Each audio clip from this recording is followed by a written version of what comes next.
Assalamu алейкум, саламатсыздарбы? Десин ТV YouTube каналына кош келдиңиз. Алып баруучу Бакыт Сулайман. Мен блогермин. Урматтуу менин көрөрмандарым, мени ушул азыркы тапта көрүп жаткандар.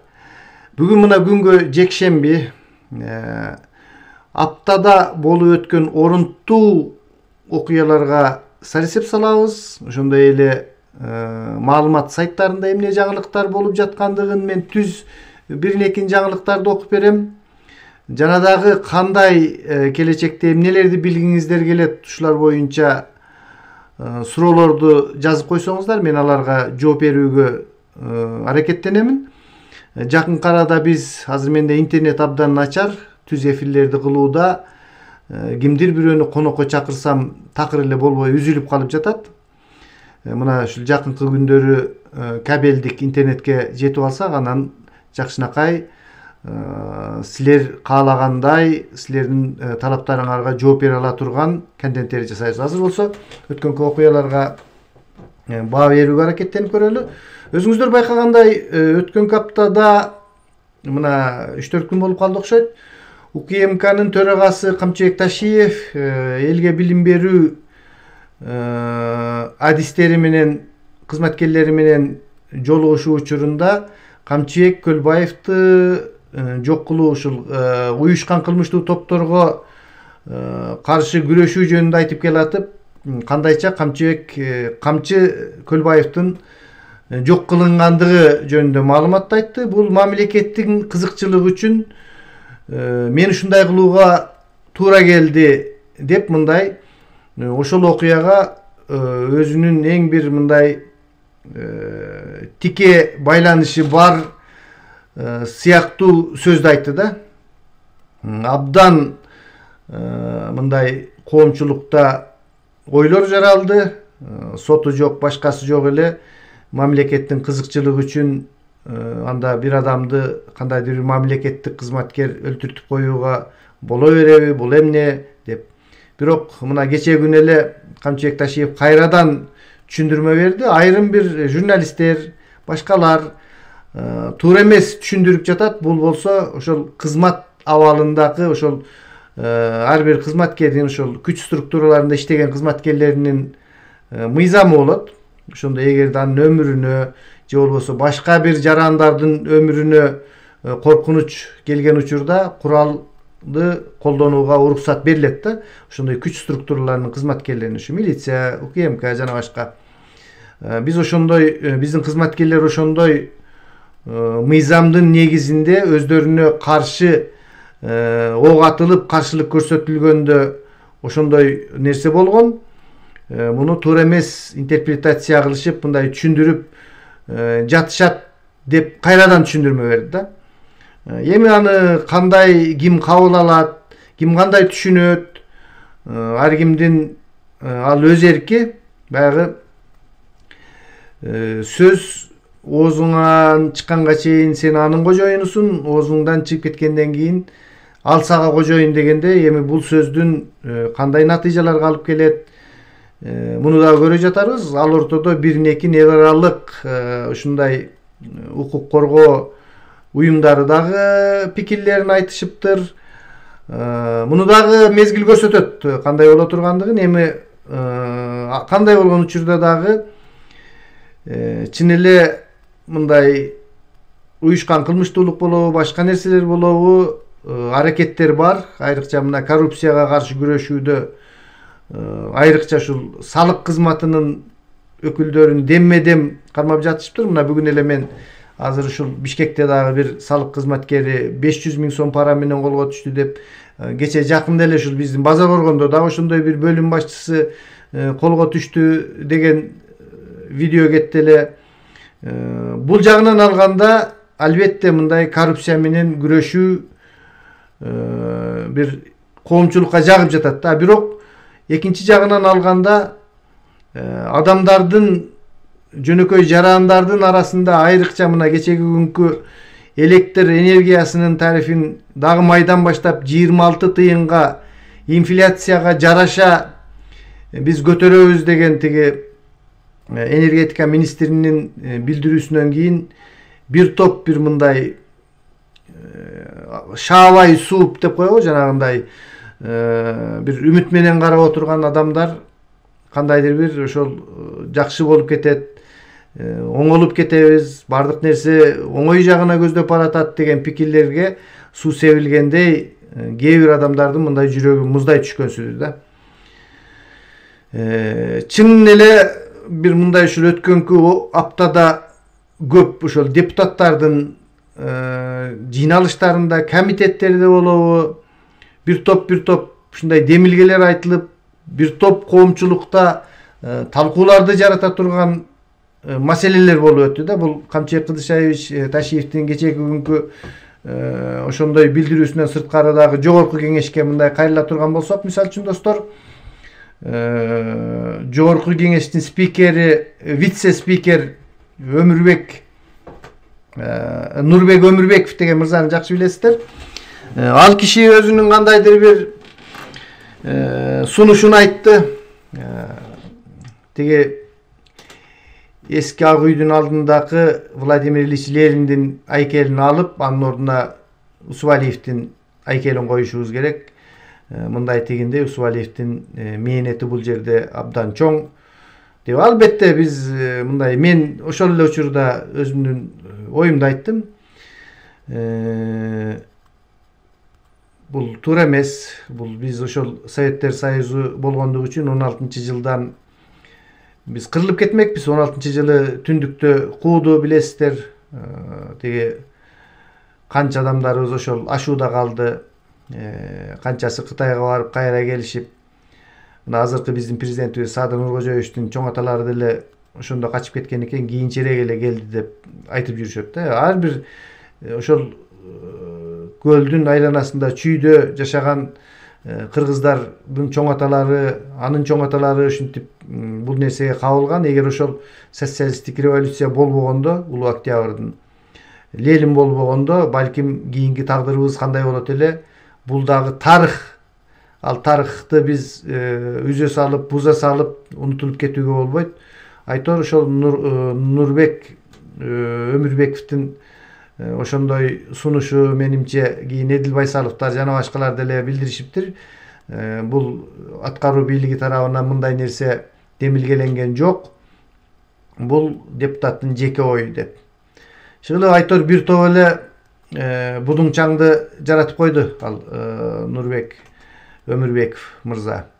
Андан сырткары дагы ал киши айтты, жанагы бир мандаттуу округдардан шайлоону жок кылып, жалаң партиялык тизме боюнча калтырабыз дегендей кылды. Эми азыр деле жакшы, партиялык тизме да бар, бир мандаттуусу да бар. Бир мандаттуудан көп чыгым болуп калат экен. Эгер депутат кетсе, анын ордуна шайлоо үчүн кайрадан мамлекеттен акчалар каралат. Эмне себептен бир мындай депутаттар жөн эле бир мыйзамга өзгөртүү киргизип койсо болбойт? Партия сыяктуу эле бир мандаттуу округдардан эгер депутат кетсе, андан тизме боюнча андан кийинки турган адам депутаттыкка келе берет деп эле бир өзгөртүү киргизип койсо, менимче андай мамлекеттен акча деле каралмак эмес. Ошол экинчи тизмеде ким турган болсо, ошол жөн эле депутат болуп калмак да. Бул менин жеке оюм. Андан сырткары Болот Темировдун каналында кетти. Президент үй бүлөсү менен канча бир адам тиги Италияга барып, мынча миллиондогон акчаларды кетирип эс алып келишти. Учакты жанагындай жалдашып, жеке учакты, ал мынча болду, анан тигиндей болду, мындай болду деп чыкты эле. Ал нерсе тарап өтө электе кайра президенттин Алтай жергесинде Бабановдор менен, Герман Грефтер менен жүргөн бир сүрөтү чыгып, жеке постунда жарыялады. Биз анча түшүнбөй калдык. Президент же үй бүлөсү менен барып келип, анан тияка кеттиби, же ал жака барбай эле президент ошол Алтайда жүргөн беле. Биз мындай, чынын айтканда, мен жеке түшүнбөй калдым. Эгер сиздер түшүнгөн болсоңуздар, жазып коюңуздар. Президент барып келгенден кийин кетти, же болбосо ал барган жок, тиги Болот Темиров калп айтып атат бул жерде деп иши кылып. Ошондой окуялар болуп өттү, достор. Азыр болсо мындай, кандай деп койсок экен, сайттардагы жаңылыктарды карайлы дагы, анан дагы талкуулантабыз достор, биз менен болуңуздар. Так. Бул репортер KG-ден алынып атат. Жалал-Абадта акча опузалоого шектелип блогер Айка Мусаева кармалды дейт. Мен ушул маалымат чыккандан кийин бул Айка Мусаева деген кыз ким өзү деп Facebook'тан тияк-бияктан издей баштадым. Мен чынында бул кыздын мындай алып барган блогторун көрбөгөн экем. Анан Facebook'тан Айка Мусаева дегенди таптым. Аябай эле ушул Камчыбек Ташиевди мактап, бийликке каршы бир да сөзү жок, жакшына эле жазып жүргөн кыз экен. Анан эмне болуп илинип калды, мына окуп көрөлү. Эгер ошол Facebook'тагы кыз ушул болсо. Жалал-Абад облусунда ишкерлерден акча опузалаган деп шектелип блогер кармалды. УКМКнын маалыматына караганда Айка Мусаева аттуу блогду алып барган САМ аттуу жаран Сузакчанын Окен райондорундагы ишкерлерди, бай адамдарды социалдык тармактарга терс сүрөт видеолорду чыгарам деп коркутуп акча талап кылган. Азыркы учурда анын 120 жана 80 миң сом алганы боюнча 2 факт аныкталды. Айрым учурларда ал өзүн УКМК менен байланышы бар деп көрсөтүп, акчалай карыздарды өндүрүп берүү боюнча жеке кызмат сунуштаган деп айтылат билдирүүдө. Шектүү бул кылмыштарды Сузак айылдык кеңешинин спикери ХЖ менен макулдашып жасаганы жана анын дагы кармалганы маалымдалды, дейт. Айыл өкмөттүн спикери колго түшүптүр достор. Да жили.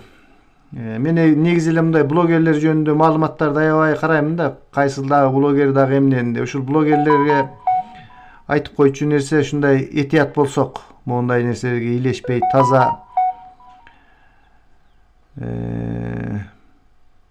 салык кызматынын инспектору 500 миң сом пара менен кармалды дейт. Мына сүрөтү бул экен. Финансы министрлигине караштуу мамлекеттик салык кызматынын кызматкери кармалды. Бул тууралуу Улуттук коопсуздук комитетинен билдиришти.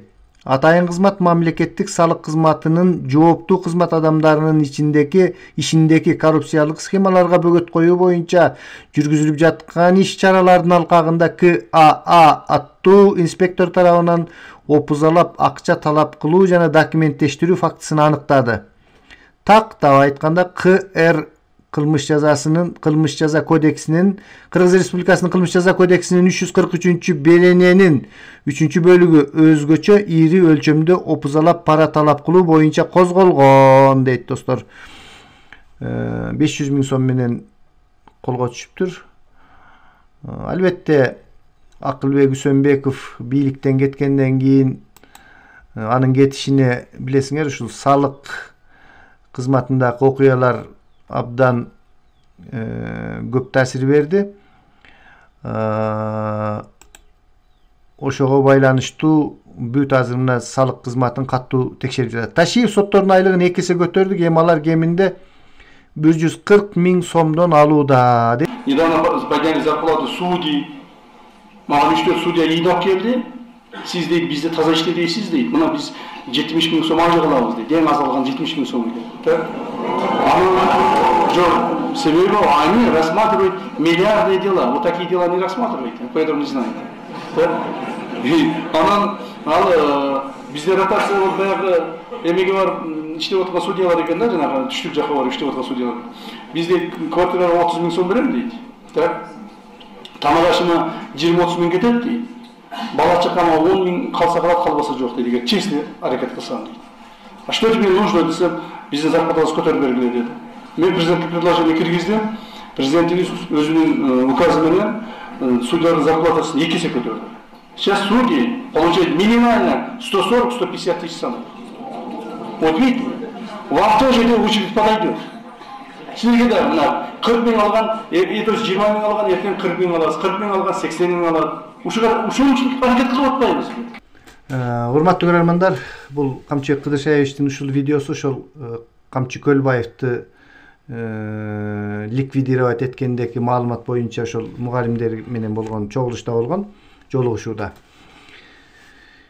bir liseyдин директору айтты да, мен 20.000 айлык алам, мына кантип мен ошол үй бүлөмдү багам, квартирага дегенде берем дегенде Камчыбек Ташиев айтты. Өзүңүздөр көрсөңүздөр керек, эми силердикинде эле көбөйтөбүз, анан мындай, анан тигиндей деди. Мен көп түшүнбөдүм.